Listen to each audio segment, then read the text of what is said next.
Hi, I'm Dr. Corrie Williams. Today I'll be presenting a video on the tips and tricks that I use for studying really content-heavy coursework. I'll be using apps, computer programs, and analog methods, and I will talk through the benefits of each of them and how I use them in combination to retain information as well as to write and present. So the tools that I'm going to be talking about are Scrivener, Anki, Archer and Olive notebooks, and Antinet Zettelkastens. This video is a really quick introduction. So what I'm just going to do for this one is just to give you an idea of how I use it. However, I'll do more detailed videos of these things later on. So at this stage, I'm just going to show you that I am using Scrivener as it's almost a workbook. It's a digital notebook in this respect. Now, Scrivener is not designed for this purpose initially. It was initially designed as a novel writing program, but it's been used more and more for academic writing and for writing academic papers. For this video, I'm using it more like just a notebook. So you have two sort of sections within a Scrivener binder, and that is a draft section. So everything within this draft section here will really be, you can compile it into different documents. I don't like Microsoft Word very much, and for this course we actually need to compile a sort of Microsoft Word document, and Scrivener allows me to write without the stress of Microsoft Word formatting and then to compile it into a neat, nice Microsoft Word format without having to do too much manipulation to it as I go. So for me, it's a really good way to get information in very quickly, but also to clean it up later on for submission. So the other is the research folder. So this is stuff that really, it doesn't go directly into your compiled documents. So you can really just dump messy notes, quick thoughts into this section. So I have this broken down into the two modules that I've done so far for this course, and I'm just going to show you quickly with a test document how I would use this for, say, adding some new text about, for this case, it is a neuroscience piece article. So I've been asked to go to a website, which I have, and to get information from that and to answer a few questions. So one thing I will do here, just for sort of, I guess, illustration's sake, is just copy down and copy a few of the words, and then I don't really want all that crap, so I can pretty much delete out that, and then I have sort of the source and everything here.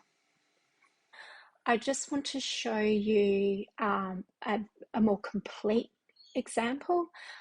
So here you can see I've been asked some questions, and I have gone through and gathered a whole heap of information. Some of it I've typed in, and a lot of it comes from internet. Now, this is very good for me to compile for the end product, which we've been asked to do, but it doesn't really help me when it comes to exams. So we have a quiz at the end of every module, and this type of learning, it's difficult to, I guess, pull out key terms and to really study them in sort of the recommended way. So for that, I use this app, and it's called Anki. Now, the good thing about this app is that it is almost like flashcards.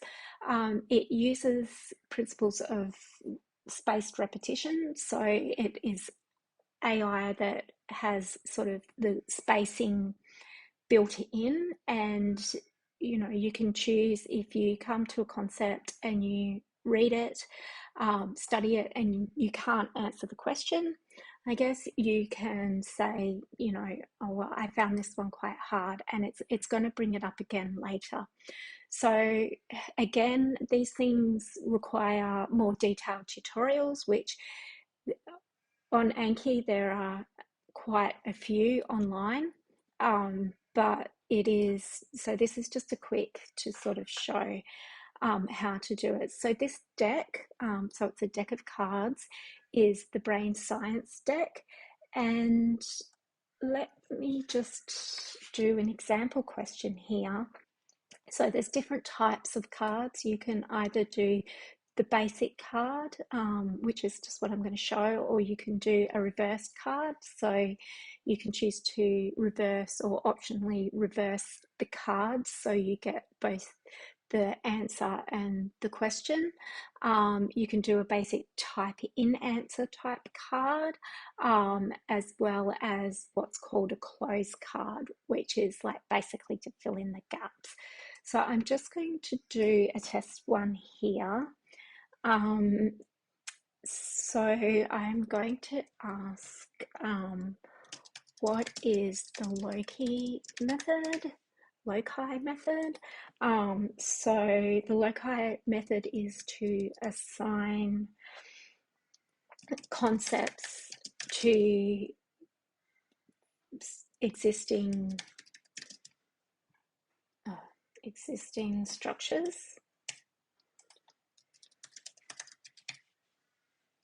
to help remember them. So add that card. So as you go along, you can just practice, and I guess it's basic flashcards really, but it just delivers it in a way that has been sort of shown to work for learning sort of really conceptually heavy stuff. Especially there's some cards in this set that talk specifically about areas of the brain. You can also, I'll just click on browse for this one because I really want to show one, this card. So you can also have a look here, and you can, there you go, you can put pictures in there as well. So that's really helpful for that one, as for those types of materials. Okay, so as much as I like digital tools and I use digital tools, my preference is actually analog. There's been studies that show that analog learning it takes you longer to write. You're more selective about what you handwrite. I know people probably aren't going to want to listen to this, but it is far superior than typing. And especially if you're a good typer. If you're a quick typer, you can type without a whole heap of thought. So for my analog tools, I really love Archer and Olive journals. There's reason for this. They're nice to write in. They look pretty. Who doesn't like their journals to look pretty? And they have nice thick pages. So if you do want to sort of use different colours and things like that, or pretty them up, you can. So what I do with these is that I have little sort of check boxes, and this one pretty much takes everything that I do, goes into there, all my quick notes, and you can see that Antinet and Scrivener boxes down there, which I'll explain Antinet in a moment, but Scrivener is like, obviously, if I need to put something into the Scrivener course book that I'm using so that I can compile it for the coursework later.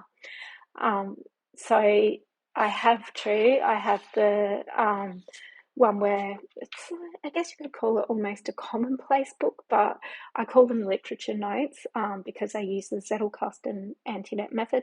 So I call these literature notes. So anything that I read, quick notes that I take, go in here, but everything that I put in here requires sort of some kind of processing. The other one that I have is this one, and this is another Archer and Olive journal. And just a quick look, that is my planning method, and I use bullet journaling. I use some of the methodology in terms of blocking my days that is used in the deep work method. So I sort of mix up the original Ryder Carroll bullet journaling Bujo method, which there's a thousand videos on YouTube on both minimalist types of bujos, which are, for people who may not really care about making their bullet journaling pretty, or the sort of more artsy, very pretty looking journals. Mine sort of sits somewhere in between. I'm like to play around with it, but I'm not exactly, the world's best artist. So that is my analog methods for both planning what I'm going to do as well as for getting my thoughts out onto paper as opposed to digital. My other method is much more complex, and I recommend going to Scott Shepherd's videos on the Antinet and his Reddit community if you want to learn more. As I've said, this video is just a really quick one to show a few tools and a few ideas. I can do more comprehensive videos on the basics of using these things if required, but this is what my Antinet looks like. It comes in a big, I have like a note card system. That's what it is. So I have key note cards here, and then I have these are what I call branches. So they're the trunks, some branches, which are basically sort of keyword topics. And then I have note cards with a unique address on them. And also, if you look down the bottom, I have the references, which I keep in Zotero, which is another tool I use. But I feel like that's maybe more of a writing tool, so I haven't really presented it here. So these cards, for the educational neuroscience, they work sort of more as almost like the flashcards. So they're not as good for those heavy concept things, but if you have a course that combines both sort of learning a lot of concepts as well as using those concepts to write articles or papers, these can be a very good way of getting those thoughts about those papers with those sources sort of down. But because it doesn't help you sort of retain those really sort of heavy concepts, I'm not going to belabor this, but I will continue to say that handwriting is better, especially for students. Undergrad students quite often have to do handwritten short answer quizzes, and when I've done tutoring through university, so that's sort of the Australian version of a TA, what I've noticed is that students who don't handwrite actually struggle, and then we also struggle to mark it because we can't understand what you've written. So practice makes perfect in that respect. So they're just some of my tools for today. I really use a variety of tools, but as I said, my preference is to handwrite, and handwriting in beautiful books that I really do enjoy handwriting in. So it doesn't make it as much as a task.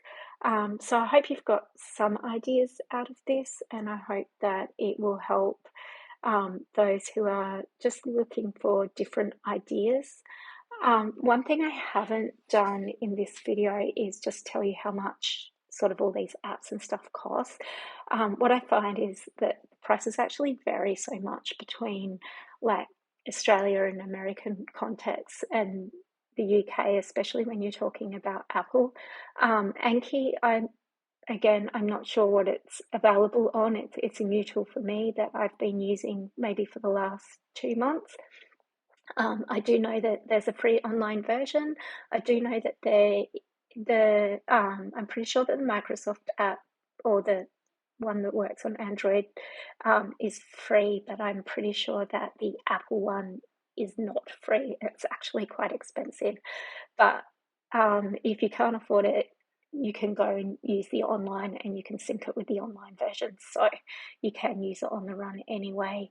Um, so I'm not sure that there's much value in getting the actual app. Um, but in terms of the app for Mac computers, which is what I've been using, that is free. It's free to download from their website. Scrivener is quite an expensive program, I guess. They do have student pricing, and the people at Literature and Latte, who are the owners of Scrivener, they are very generous in upgrading, and they have a lot of specials. And I've been using it consistently now for 6 years for a range of things. It is a very heavy program in terms of it's not a minimalist program. So some may prefer more sort of minimalist ways. I just like it for some features that appeal to me, especially in terms of the text sizing, because I do have a visual impairment. So it is quite useful when my eyes are not at their best. But if anybody has any questions in regards to other study devices and materials, I'm happy to see if I can answer them in the comments. Otherwise, I will do some more sort of in-depth videos as this channel progresses. So this is my first video. So thank you for watching, and I hope that you get something out of it.